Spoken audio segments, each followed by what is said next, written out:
श्रीमद् भगवद गीता अध्याय 16 देवासुर संपद विभाग योग। अनुवादक नवम बुद्ध अवतार भगवान श्री मायनम चेतन। मूल रचना भगवान श्री कृष्ण। श्री भगवान बोले, निर्भय चित्त की शुद्धि रहना ज्ञान योग में, देखना सोचना यज्ञ दम प्रेम उदारता, अहिंसा सत्य अक्रोध त्याग शांति अपैशन, भूत दया अलोलुपता लज्जा अचल नम्रता, तेज क्षमा धृति शौच अद्रोह अतिमानता, देवी संपत्ति वालों में दिखे ये गुण भारत। ये देवासुर संपद विभाग योग नाम के 16वें अध्याय में भगवान श्री कृष्ण ने जिज्ञासु भक्त प्रवर अर्जुन को देव और आसुर की पहचान कराई गई है। क्योंकि अभी तक लोक में कल्पना है, मानव जगत में कल्पना है कि ये जहां हम लोग रहते हैं ये मनुष्य लोक है, देव लोक इससे कहीं और है, जो कि 7वें आसमान पर होगा या अन्यत्र होगा। इस भ्रम से छुड़ाने के लिए पूर्ण पुरुष भगवान श्री कृष्ण ने अर्जुन को ये बताया, ये 26 गुण जिसमें रहते हैं वह किसी भी देश में रहता हो, किसी भी ग्राम में रहता हो, कैसा ही हो, पठित हो अथवा अपठित, वो देवी संपत्तिवान होने से देव है। निर्भय चित्त की शुद्धि रहना ज्ञान योग में, आध्यात्म विज्ञान योग की इसे प्राप्ति हो गई है। क्योंकि अभेद दर्शनम ज्ञानम, इस ज्ञान योग में जो पहुंच गया है उसका चित्त शुद्ध हो जाता है। चित्त शुद्ध होने के कारण वो हर अवस्था में निर्भय रहता है। देखना सोचना यज्ञदम प्रेम उदारता, किसी बात को सुनकर और पुस्तक में पढ़ के नहीं मानता है, प्रत्यक्ष देखकर पहचान कर मानता है। देख भी लेता है तो देखे हुए पर बौद्धिक विचार करता है। जैसे इसका एक विचार किया जाए कि जब एक जादूगर हमारे सामने आता है, अपने खुले हुए हाथ को दिखाता है और मुट्ठी बंद करके जब खोलता है तो उसमें से एक सिक्का निकालता है, उसको बजाता है, जिसकी आवाज हमारे कान में सुनाई देती है। उस रुपये का रूप हमारी आंख को दिखाई देता है और दिखाते हुए जब वो फिर बंद कर लेता और हाथ हिला देता, खोलता है तो रुपया नहीं रहता। यद्यपि आंखों ने रुपये का स्वरूप देखा है, उसको बजाते समय कान से उसकी आवाज सुनाई दी गई है, परंतु देखने के बाद भी जब बुद्धि ने विचार किया तो ये निश्चय हुआ, यदि ये रुपया बना सकता है तो 10-20 पैसे क्यों मांगता है। इसलिए किसी बात को भी देखकर नहीं मान लेना चाहिए, विवेक बुद्धि से उसको सोच विचार कर देख लेना चाहिए। देवी संपत्तिवान जो रहते हैं देख तो लेते हैं, पर उसमें बौद्धिक निर्णय से, बौद्धिक विचार से उसको समझ लेते हैं जब माने। यज्ञ दम प्रेम उदारता, यहाँ यज्ञ शब्द जो आया है लोक रूढ़ी में हम समझते हैं कि विष्णु महायज्ञ, रुद्र महायज्ञ, सचंडी महायज्ञ अथवा गायत्री महायज्ञ जो हम कर लेते हैं, जिसमें विपुल खाद्य सामग्री जो हजारों गरीब लोग खा सकते हैं, जिसके बिना के वो भूख से तड़प के मरते हैं, उसे अग्नि में जला देते हैं और उसको कहते हैं कि इससे देव खुश होते हैं। ये यज्ञ नहीं है। वेदों में ये कहा गया है, जना नाम समूह जनता तत्सुखाय भवति च यज्ञा। मानवीय समुदाय को जनता कहते हैं। जनता को सुख शांति पहुंचाने के लिए जो भी कर्म किया जाए उसका नाम यज्ञ है। जैसे देश में अकाल पड़ गया है, मनुष्य भूख प्यास से तड़पते हुए मरते हैं, उस समय उनको भोजन सामग्री पहुंचाना हमारा यज्ञ या अन्नदान यज्ञ होना चाहिए। शीतकाल जब पड़ता है, गरीब लोगों के पास वस्त्र नहीं रहते हैं, सड़क पे पड़े हुए ठंड के दिन में प्राणांत हो जाता है, तो उस समय हमारा वस्त्रदान यज्ञ होना चाहिए। जो गरीबी है उनको उद्योग लगाने के लिए धनदान यज्ञ होना चाहिए। जो अशिक्षित हैं उनको शिक्षित करने के लिए विद्यादान यज्ञ होना चाहिए। हमारा हर एक कर्म यज्ञ ही है, परंतु वो यज्ञ विवेक से होना चाहिए। तो जना नाम समूहो जनता तत्सुखा अयोतिशा यज्ञ। तो इस तरह से यज्ञ का अर्थ जो वेदों में कहा गया है वो भिन्न है, परंतु आज की रूढ़ मानंदी में यज्ञ किसी एक विशिष्ट क्रिया को मानकर और उसका अनर्थी हो रहा है। इसी देवासुर संपद विभाग योग नाम के 16वें अध्याय के 17वें मंत्र में श्री कृष्ण ने अर्जुन को ये कहा है कि घमंडी अपने भाट मद में धन करते हैं नाम के यज्ञ दंभ से शास्त्र छोड़ के। जो घमंडी लोग रहते हैं, अभिमानी लोग रहते हैं, जिनका उद्देश्य धन इकट्ठा करना और पारिवारिक उस धन से पारिवारिक उदर पोषण करना, और इसका उद्देश्य है कि हमारे नाम बड़ाई की प्रतिष्ठा बहुत दूर तक फैले, इस उद्देश्य से जो यज्ञ करते हैं अर्जुन उनको यज्ञ नहीं कहा जाता, वह यज्ञ पाखंड है। इस तरह भगवान श्री कृष्ण ने कहा। परंतु एक विचार हम देखें, जो यज्ञ का इतना आडंबर आज हमारे देश में बढ़ा है। कृष्ण के पालक पिता नंद जब इंद्र यज्ञ करने वाले थे, वो कृष्ण की जिंदगी का पहला मौका था। एक पखवाड़े से उस इंद्र यज्ञ की बड़ी तैयारी हो रही थी। कृष्ण ने पूछा, पिताजी कौन सा आयोजन होने वाला है? नंद ने कहा कि इंद्र यज्ञ होगा। भागवत के 10वें स्कंद का ये प्रसंग है। कृष्ण ने कहा कि इंद्र तो अब नहीं है, वो तो सतयुग में बहुत पूर्व काल में हो चुका है, वो उसके लिए यज्ञ करने की क्या जरूरत है? नंद ने कहा कि यदि यज्ञ नहीं करेंगे तो इंद्र नाराज होकर पानी नहीं गिराएगा। कृष्ण ने उत्तर दिया था कि इंद्र के यज्ञ करने से और पानी के गिरने से कोई संबंध नहीं है। 8 महीने सूरज अपनी किरणों की ऊष्मा से जो बाष्प के रूप में पानी सोखता है, उसकी उस ताप शून्यता होते ही 4 महीने में वो गुरुत्वाकर्षण से फिर पृथ्वी में गिरकर समुद्र में चला जाता है। इसलिए यज्ञ से पानी नहीं गिरता है, आप मत करिए। और कृष्ण ने स्वयं ही इंद्र यज्ञ को बंद करवाया था, इसलिए तो वो अनर्थ था। आशय है कि मानवीय समुदाय को जनता कहते हैं। जनता को सुख शांति पहुंचाने के लिए जो भी कर्म किया जाए उसका नाम यज्ञ है। 4थे अध्याय में श्री कृष्ण ने अर्जुन को ये समझाया था कि एवं बहुविधा यज्ञाविता ब्रह्मणो मुखे, ऐसे अनेक ही यज्ञ कहे हैं ब्रह्मदेव ने, परंतु वो सब विवेक से होना चाहिए। द्रव्य के यज्ञ से श्रेष्ठ अर्जुन ज्ञान यज्ञ है। अंत में सब कर्मों का लय है ज्ञान यज्ञ में। तुझे वो ज्ञान देवेंगे ज्ञानी तत्व की जो रखें दंडवत प्रश्न सेवा से, ध्यान में रखना उसे, जिसके जानने से ये मिटेगा मोह पांडव, फिर तू मेरे तेरे में देखेगा द्वैत है नहीं। ये सबसे बड़ा यज्ञ जीव और ब्रह्म की एक आत्मता का प्रत्यक्षीकरण दर्शन युक्त प्रयोग है ये। इसलिए ये दम, इंद्रियों को वश में रखना, प्रेम, मानव मात्र सरल व्यवहार करना, उदारता यानी सबके साथ में, यानी कंजूसी से नहीं तो उदार दिल से प्रेम का व्यवहार करना, अहिंसा सत्य क्रोध त्याग शांति अपेशन।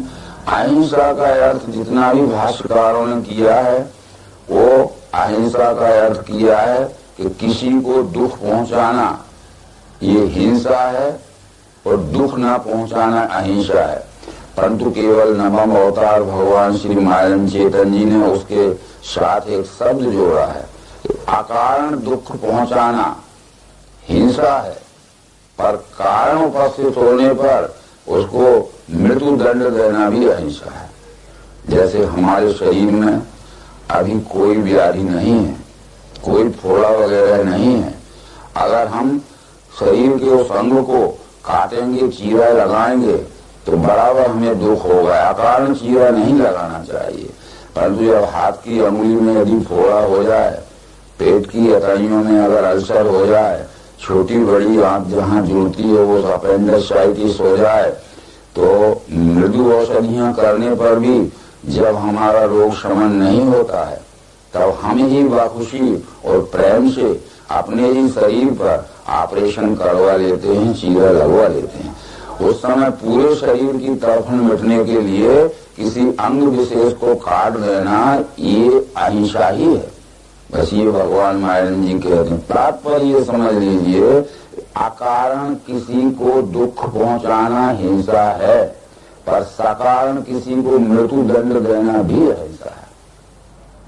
तो ये अहिंसा देवी संपत्ति वालों को मालूम रहती है, विवेक बुद्धि वालों को मालूम रहती है। साधारण लोग सत्य, अक्रोध, त्याग, शांति, अपैशन, भूत दया, प्राणी मात्र पर दया का व्यवहार करना।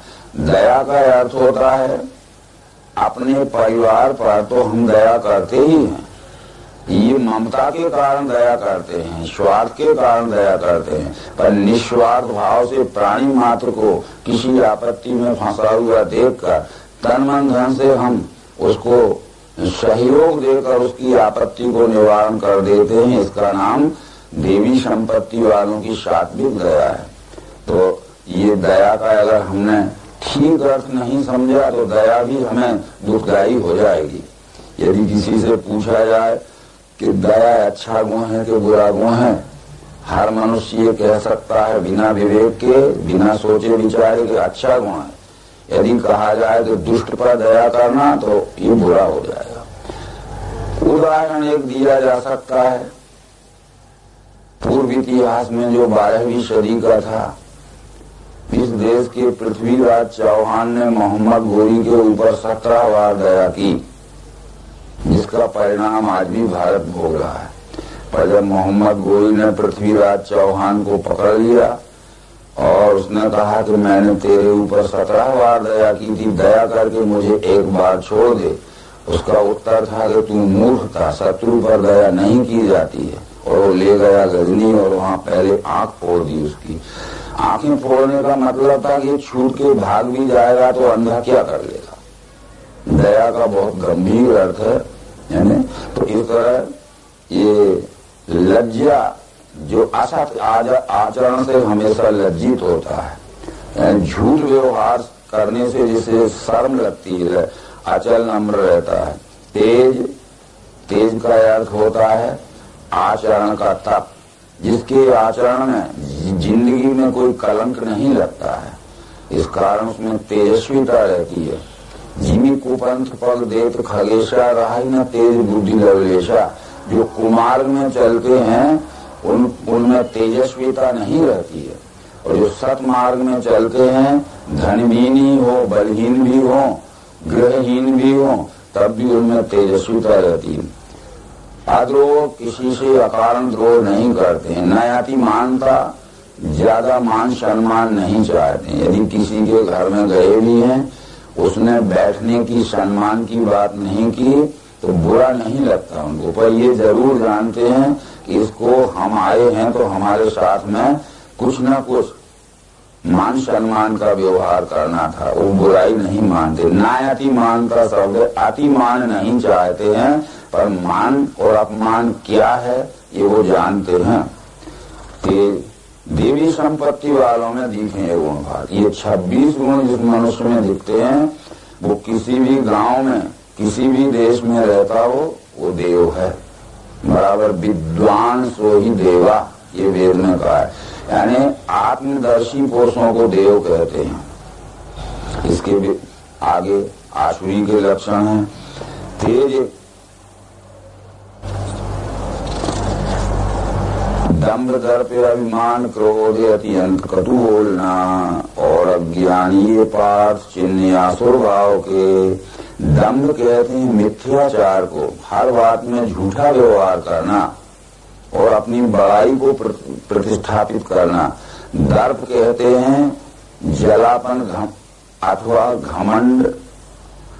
क्रोध, जल्दी गुस्सा हो जाना, और गुस्सा होकर जल्दी कटु शब्दों का, गाली गलौज का प्रयोग करना, और अज्ञान की बातों में, विवेकहीन बातों में ज्यादा रहना। ये दुर्गुण जिस मनुष्य में होते हैं अवश्य ही वो अशुभ है। रामचरितमानस में संत तुलसीदास ने कहा है कि वाढ़े बहुखल चोर जुआरी, जे लंपट पर धन पर नारी, मातु पिता माने नहीं देवा, संतों से करवा वही सेवा, जिनके ऐसी आचरण भवानी, ते निश्चर समझानो प्राणी। यानी खल कहते हैं दुष्ट प्रकृति के लोग, चोर कहते हैं चोरी करने वाले लोग, जुआरी कहते हैं जुआ खेलने वाले लोग, जे लंपट पर धन पर नारी, स्त्रियों का और दूसरे के धन का जो अपहरण करते हैं या करने की हमेशा इच्छा रखते हैं, ऐसे दुर्गुण जिस मनुष्य में हो वही तो असुर हैं, वही तो निशाचर हैं। चाहे वो शरीर की सुंदरता से कितने अच्छे रहते हों अथवा कितने ही पढ़े लिखे क्यों ना हो, तो ये दुर्गुण है। तो जीवों के वर्ग दो माने, देव आसुर ये यहाँ विस्तार से देव कहा या असुर को सुनो। इस तरह संपूर्ण चराचर सृष्टि में जो 4 खानी 84 लाख योनि की सृष्टि है, ये 2 ही वर्गों में बटी हुई है, एक देवी सर्ग, दूसरी आसुरी सर्ग। देवी सर्ग का बल जिसमें अधिक है वो अक्षर ब्रह्म परमात्मा के स्वरूप का बोध जिनमें रहता है वो देवी वर्ग के लोग हैं, और प्रकृति के वशीभूत होकर, प्रकृति के गुणों के अधीनस्थ होकर जो अज्ञान के दुर्व्यवहार में रहते हैं वो सब आसुरी। यानी प्रकृति का बल जिनमें अधिक रहता है वो आसुर है, और पुरुष या ब्रह्म का प्रकाश बल जिनमें अधिक रहता है वो देव है। क्योंकि देव शब्द दिवी धातु से बना हुआ है, दिवी का अर्थ होता है प्रकाश होना, और ये पुरुष या ब्रह्म प्रकाशक ही है। तो इस तरह से ये जो आसुरों के लक्षण है वो यहाँ से श्री कृष्ण अर्जुन को बतलाना शुरू करते हैं। प्रवृत्तिम चा निर्वृत्तिम चा जनाना विदुरासुरा न शौचम नापि चाचारो न सत्यम तेषु विद्यते। प्रवृत्ति को निर्वृत्ति को ये आसुर लोग नहीं जानते हैं। अब यहाँ प्रवृत्ति निर्वृत्ति शब्द क्या है? अभी हम अगर इस संसार में देखते हैं तो 2 मार्ग रूढ़ कल्पनावादियों ने कर लिए हैं। लोग कहते हैं कि आप प्रवृत्ति मार्गी हो तो निर्वृत्ति मार्गी हो। उसका अर्थ ये है कि यदि हम कहें प्रवृत्ति मार्गी हैं तो वो समझते हैं कि गृहस्थ जीवन वाले हो, निर्वृत्ति मार्गी हो तो गृहस्थ रहित हो। ये अर्थ नहीं है वेद में। प्रवृत्ति का अर्थ होता है सकाम भाव से व्यष्टि स्वार्थ के कारण जो किसी भी कर्म में प्रवृत्त होते हैं, और निर्वृत्त का अर्थ होता है निष्काम भाव से लोक हित के कारण जो किसी कर्म में प्रवृत्त होते हैं। तो ये गृहस्थ रहित जीवन निर्वृत्त नहीं है और गृहस्थ युक्त जीवन प्रवृत्त नहीं है।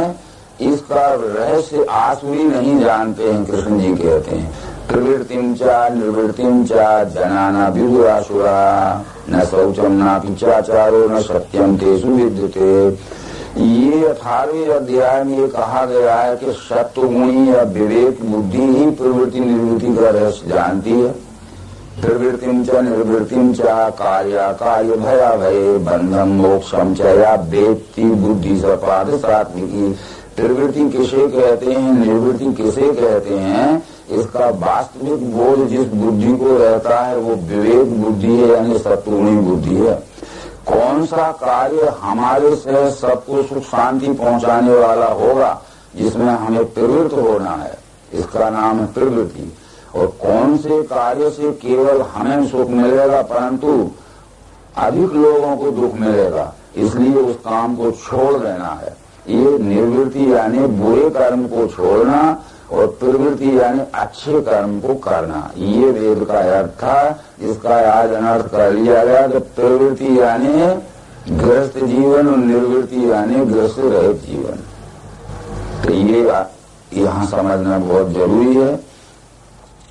दूसरी बात, इसके आगे जो विचार आता है, अशक्य है नहीं नेता व्यस्ता विश्व में नहीं, दोनों के मेल से हो गए काम है मूल वे कहें।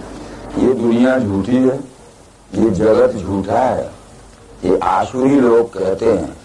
भगवत गीता में यह जगत झूठा नहीं लिखा है, वेदों में इस जगत को झूठा नहीं कहा है। भगवत गीता के प्रबोधक श्री कृष्ण भगवत गीता के 9वें अध्याय में कहते हैं, मयि अध्यक्षेण प्रवृत्ति प्रकृति सूयते सचराचरम हेतु नानेन कौन्ते जगत विपरिवर्तते। जगत उसे कहते हैं जो परिवर्तन होता रहे, पर परिवर्तन होते हुए भी जो रहता है। परिवर्तन का नाम जगत है, केवल जगत नाम झूठे का नहीं है। तो ये असत्य है, नहीं नेता, ये जगत झूठा है। इसको ईश्वर नामक कोई भी रचने वाला नहीं है। ये तो प्रकृति और पुरुष के मेल से हुआ है, यानी दोनों के मेल से हो गए। यदि माता पिता न हो तो संतान कहाँ से हो जाएगी? ईश्वर इसमें क्या करने आता है? आसुरी लोग यहाँ तक अविवेक के विचारों में उतर जाते हैं कि यदि हमने ईश्वर को नहीं माना तो हमारा कौन सा काम रुकता है? क्या हमारा काम धंधा नहीं चलेगा? क्या हमारा सर्विस नहीं होगी? क्या हमारी शादी न होगी? और क्या हमारे शादी होने के बाद बाल बच्चे न होंगे? नहीं मानते हम ईश्वर को, हमारा सब काम चल रहा है। परंतु इसके पूर्व ये विचार करना पड़ेगा कि जिन साधनों से हम देखते हैं, जिन पांवों से हम चलते हैं, जिन कानों से हम सुनते हैं, ये हमने कहाँ से खरीदे हैं या किसने हमें दान में दिए हैं? ये साधन तो उस ईश्वर ने ही दिए हैं अपनी संपत्ति में से। इन साधनों से हम काम करते हैं और जिसने साधन दिए हैं उस ईश्वर को हम अमान्य कर देते हैं, ठुकरा देते हैं। किसी संत ने कहा है कि मैं नहीं, मेरा नहीं, यह तन किसी का है दिया, जो भी अपने पास है सब है उसी का ही दिया। देने वाले ने दिया, यह भी दिया किस शान से, पर लेने वाले ने लिया और क्या उठाया मानसी, ये तो मेरे हैं, ईश्वर का इसमें कुछ संबंध नहीं। परमात्मा ने अपने अष्टा प्रकृति के 8 अंगों में से अग्नि से आंख दी है, वायु से त्वचा दी है, आकाश से कान दी है, आपको सब मालूम है। इसलिए ये ईश्वर ही सब इस जगत का रचयिता है और जगत का ऐश्वर्य कर्ता होने के कारण कर्म दृष्टि से ही उसका नाम ईश्वर है और ज्ञान दृष्टि से उसका नाम अक्षर है। आत्मा के ही ज्ञान दृष्टि से नाम अक्षर ब्रह्म है और कर्म दृष्टि से नाम ईश्वर, ये नाम आत्मा के ही है। तो इस दृष्टि के सहारे से नष्ट आत्मा अल्प बुद्धि विश्वद्रोही क्रूर कर्मी होते हैं विश्वनाश को। ऐसी उनकी संकुचित विवेकहीन दृष्टि रहती है।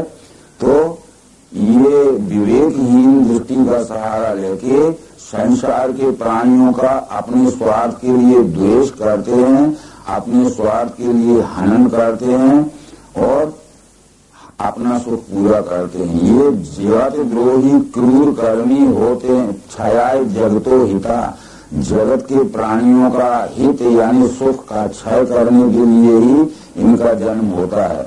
अपार चिंता में जो रहे मृत्यु काल तक भोगना भोग इच्छा के ही कर्तव्य है। कहें आशा पाश में बीधे काम क्रोध परायण, काम इच्छा पूर्ण होने को जोड़े धन अनीत से। अपार चिंता का मतलब है जन्म से लेकर मृत्यु तक उनको अपने व्यक्ति सुख भोगों की पूर्ति करने की चिंता रहती है। और जोड़ धन अनीति से आदि का मतलब है इच्छानुसार सुख भोग भोगना है, चाहे वो नीति से हो चाहे अनीति से हो। ये मैंने आज पाया है, लाऊंगा कल मैं वही, धनी हूँ इतने धन का मिलेगा या और भी, इतना धन तो मुझे आज मिल गया है परंतु अभी कमी है और इससे भी ज्यादा इकट्ठा करना है। तो इतने धन का मैं तो यानी शतपति हो गया तो सहस्त्रपति होना है, लक्षाधीश होना है, करोड़पति होना है, अरबपति होना है। ये निरंतर उनकी सुखेषणा बढ़ती ही जाती है और इस कारण से अपने धन को इकट्ठा करने की जो सुखेषणा है वो अन्याय में परिवर्तित हो जाती है। यही हाल रावण दुर्योधन आदि अत्याचारियों में था। तो ये मैंने मारा शत्रु करूंगा हते अन्य भी, भोगी में हूँ ईश में हूँ सिद्ध में बलवान सुखी। अमुक शत्रु को मैंने मार दिया है, इससे भी जो दूसरे शत्रु हैं उन्हें भी दमन करना या मारना है, और उनके पास जो सुख वैभव आदि है वो भी मुझे प्राप्त कर लेना है। इस कारण से आसुरी प्रवृत्ति के लोगों का जब हम पौराणिक इतिहास देखते हैं तो धन लूटना, आग लगाना, जलाना, स्त्रियों का धन का हरण करना आदि उनका ये अनैतिक अत्याचार हमेशा रहा है। मैं कुलीन धनी में हूँ, कौन मेरे समान है, याजी दानी सुखी हूँगा, इस अज्ञान में फंसे, मेरा कुल सबसे ऊंचा है, यानी कुलाभिमान उन्हें रहता है। मैं कुलीन धनी में हूँ, मैं ही सबसे ज्यादा धनवान इस संसार में बनूं, मेरे कंपटीशन में मेरी बराबरी का कोई धनवान न हो पाए। यज्ञ करने वाला और सब प्रकार के यही लौकिक और परलौकिक सुख भोगने वाला मैं हूँ। इस संसार के समाज का नेता, राजनीतिक नेता अथवा धार्मिक नेता सबसे ऊंचा स्थान मुझे मिले, और बड़े बड़े यज्ञ आदि करके इंद्रलोक का सुख, वैकुंठ लोक का सुख, स्वर्ग लोक का सुख भी मुझे सब मिले। ये सब उनकी ये एक स्वप्नवत आशा रहती है, इसलिए याजी दानी सुखी होगा इसी अज्ञान में फंसे, अनेक चित्त विभ्रांत धर्म के जाल में फंसे, आसक्त काम भोगों में ऐसे वे नरक में गिरे। उनके चित्त में अनेक प्रकार का भ्रम रहता है और विषय सुख भोगों की, व्यक्ति सुख की आसक्ति में वो रहते हैं, और ऐसे मनुष्यों के जो दुष्कर्म होते हैं और दुष्कर्मों के परिणाम स्वरूप उनको पतन होता है, नरक में जाना पड़ता है। नरक आदि का वर्णन जो पुराणों में है, वो नरक इस मनुष्य जन्म में ही अनेक प्रकार के दुखों का भोग भोगना नरक है। जैसे कुंभी पाक, रव आदि नरक जो पुराणों में लिखे हैं, उनमें ये लिखा होता है कि जब ये जीव अनेक प्रकार के हिंसात्मक कर्म करता है तो यम इसको पकड़ के ले जाते हैं और पीप के पस के कुंड में इसको पटक देते हैं। वो पड़ा हुआ कीड़ों से पस के पीप के कुंड में और कीड़ों से अपनों को खिलाता रहता है शरीर। उसका मतलब है कि जब हम जन्म लेते हैं दुष्कर्म के परिणाम स्वरूप, तो हमारे शरीर में सर्वांग अपरस आदि रोग हो जाते हैं, और फिर कितने ही महंगी चिकित्सा हम करें, उनमें बदबू भी आती है और कोई लाभ नहीं होता है। तो ये शरीर ही कुंड है, उसमें पड़ा हुआ जीव आत्मा सड़ते हुए शरीर में यानी पीप के कुंड में पड़ा हुआ और नरक का दुख भोग रहा है। अग्नि के कुंड में डाल दिया जाता है, ये शरीर ही कुंड है, परंतु सर्वांग जलन इसको होती है, यूराइन जलन होती है, ब्लड जलन होती है, त्वचा की जलन होती है, महंगी महंगी औषधियां की जाती हैं, परंतु किंचित लाभ नहीं होता। तो इसका आशय यही है कि ये शरीर ही कुंड है, इसमें जीव आत्मा पड़ा हुआ, ये शरीर और रक्त अथवा यूराइन आदि की जो वर्निंग होती है उसमें दुख भोग रहा है। इस शरीर में ही सब दुख भोगना पड़ते हैं। इस बात को अश्वमेध पर्व के अंतर्गत भगवान श्री कृष्ण से जब अर्जुन ने पूछा था कि वो स्वर्ग और नरक कहाँ हैं जिनमें हमें दुखमय यातनाएं और सुखमय सुख भोगना पड़ते हैं, वो कितनी दूर हैं, किस दिशा में हैं, तो भगवान श्री कृष्ण ने जो अनुगीता में उत्तर दिया अश्वमेध पर्व में कि कर्म भूमि धीर भूमि यत्र तिष्ठन्ति जंतवा तथा शोभा शुभम कृत्वा लभन्ते सर्वदेहिना ये उच्चा बचा भोगान प्राप्नुवन्त स्वकर्म भी हे वासुभ कर्माणा कर्म वृंदियम गता। हे अर्जुन, कर्म भूमि यही मृत्यु लोक है, यही अवतार भी आते हैं, संत भी आते हैं, भक्त भी आते हैं, यहाँ चोर भी आते हैं, डाकू भी आते हैं, हिंसक भी आते हैं। अपने अपने गुणानुसार इसी मृत्यु लोक में, इसी पृथ्वी लोक में सब कर्म करते हैं और अपने किए हुए कर्मों का यही सबको अच्छा और बुरा फल भोगना पड़ता है। अच्छे फल का नाम स्वर्ग है और बुरे फल का नाम नरक है। वो सब यही ही भोगना पड़ते हैं, कहीं दूसरी जगह नहीं जाना पड़ता। ये बात श्री कृष्ण ने अश्वमेध पर्व में समझाई थी। तो अनेक चित्र विभ्रांत उनके जाल में फंसे, आसक्त काम भोगों में, ऐसे वे नरक में गिरे। घमंडी अपने भात मद में धन मान के, करते हैं नाम के यज्ञ दंड से शास्त्र छोड़ के। ये घमंडी रहते हैं, बहुत अभिमानी रहते हैं, मद में धन मान के। धन इकट्ठा होने से इनमें उन्मादित वृत्ति हो जाती है, प्रमादित वृत्ति हो जाती है और मान सम्मान बहुत चाहते हैं। करते हैं नाम के यज्ञ, नाम के यज्ञ से आशा है कि ऐसे बड़े बड़े यज्ञों का आयोजन करते हैं जिसमें देश विदेश तक नाम की कीर्ति फैले, और ऐसे बड़े बड़े यज्ञों का आयोजन करते हैं जिसमें करोड़ों रुपये इकट्ठे हों। उन करोड़ों रुपयों का उपयोग अपने व्यक्ति परिवार के सुख भोगों की पूर्ति में करते हैं। तो अर्जुन, इन कर्मों को यद्यपि रूढ़वादी लोग यज्ञ कहते हैं, पर ऐसे यज्ञ कर्मों को मैं पाखंडी ही कहता हूँ। अतः करते हैं नाम के यज्ञ दम्भ से यानी पाखंड से। अतः करते हैं नाम के यज्ञ दम्भ से यानी पाखंड से, शास्त्र छोड़कर, यानी शास्त्र में कहे हुए विधि के विपरीत। तो शास्त्र की विधि ये बतलाई गई। शास्त्र में ये लिखा है, जना नाम समूहो जनता तत्सुखा ऐव भवति च यज्ञा। ये मानवीय समुदाय को जनता कहते हैं। जनता को सुख शांति पहुंचाने के लिए जो भी कर्म किया जाए उस कर्म का नाम यज्ञ है। इस तरह का यज्ञ करना ये शास्त्र के विधान युक्त यज्ञ है। और इस प्रकार के विचार छोड़कर जो मनमाने ढंग से करना, ये शास्त्र विधि छोड़ के जो यज्ञ किया जाता है वो यज्ञ नहीं है, पाखंड है। ये अहंकार बलदर्प वश में काम क्रोध के मैं आत्मा सब दो देहों में उसका ही द्वेष वे करें। ये अहंकारी रहते हैं, बल का इन्हें बहुत अभिमान रहता है, काम और क्रोध के इतने वशीभूत हो जाते हैं कि जो मैं परमात्मा समस्त जीवधारियों में आत्म रूप से बैठा हुआ हूँ उसका ही वे द्वेष करते हैं। पूर्व अध्यायों में समझाया जा चुका है कि अनुकूल सदा साक्षी भर्ता भोक्ता महेश्वर परमात्मा कहें जिसको वही है इस देह में। परंतु 8वें अध्याय में भी कृष्ण ये बात समझा रहे हैं, जिसकी की पुनरावृत्ति यहाँ है कि आदि भूत प्रवाही है, अधिदैव स्वभाव है, देह में पुरुष श्रेष्ठ में अधियज्ञ नाम से। ये पिंड स्वरूप देह में मैं परमात्मा ही अधियज्ञ बन के बैठा हूँ।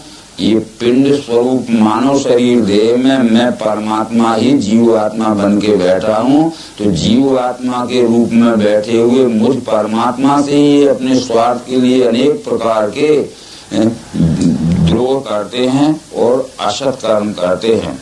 मैं आत्मा सब देहों में उसका ही द्वेष वे करें। ऐसे संसार के द्वेषी क्रूर पापी नराधम जो उनको मैं देता हूँ आसुरी योनि ही सदा। ऐसा संसार का द्वेष करने वाले दुष्ट बुद्धि के अधम पुरुष उनको मैं आसुरी योनि में ही बार बार जन्म देता हूँ कि जैसे उनके कर्म होते जाएंगे उसका फल भोग भी वैसा ही बनता जाएगा। इसलिए आसुरी योनि को प्राप्त मूढ़ जन्म जन्म में मेरी प्राप्ति बिना घूमे सदा संसार चक्र में। ये आसुरी योनियों को प्राप्त ये मूर्ख जन्म जन्मांतरों तक ये दुखमय यातनाएं भोगते हैं और पतित जीवन व्यतीत करते हैं। चक्र में डालने वाले नरक के 3 द्वार हैं, काम क्रोध तथा लोभ, तस्मात् ये 3 त्यागना।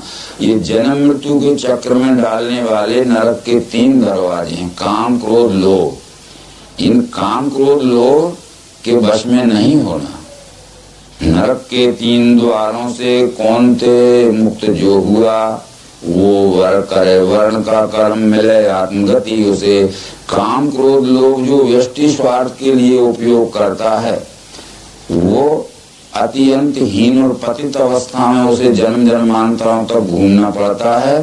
परंतु नरक के 3 द्वारों से यानी काम क्रोध लोभ के इस बंधन से जो छूट गया है तो आचरत आत्मनः श्रेयः ततो याति परांगत, वो प्राणी मात्र से आत्म प्रेम के कर्म करता है, उसे श्रेष्ठ गति मिलती है।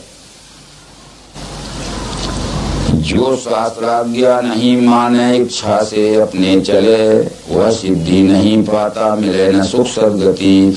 इस तरह जो शास्त्र की यानी प्रकृति के नियमानुसार चलने की, जिसमें विवेक बुद्धि नहीं रहती है, बरतते काम करता, अपने मनमाना आचरण करता है, उसको कभी भी सुख शांति और सिद्धि नहीं मिल सकती। इसलिए शास्त्र को ले तू कार्य अकार्य विचार में, जान के शास्त्र की रीति कर्म आचरण आया। इसलिए प्रकृति नियम को अच्छी तरह समझकर प्रकृति के नियमानुसार अपने सहित सबको सुखमय रख के चलने के विचार से तेरा कर्म होना चाहिए, तो तुझे सुख शांति और सिद्धि मिलेगी और सबको भी तू सुख शांति और सिद्धि पहुंचाने का कारण बनेगा। इस मेरे समझाए हुए उपदेश को तुझे ग्रहण करना चाहिए। यदि मेरे सिद्धांत की निंदा करते हैं, आचरण नहीं, वे सब मूर्ख अज्ञानी भ्रमी हैं, नष्ट हो चुके।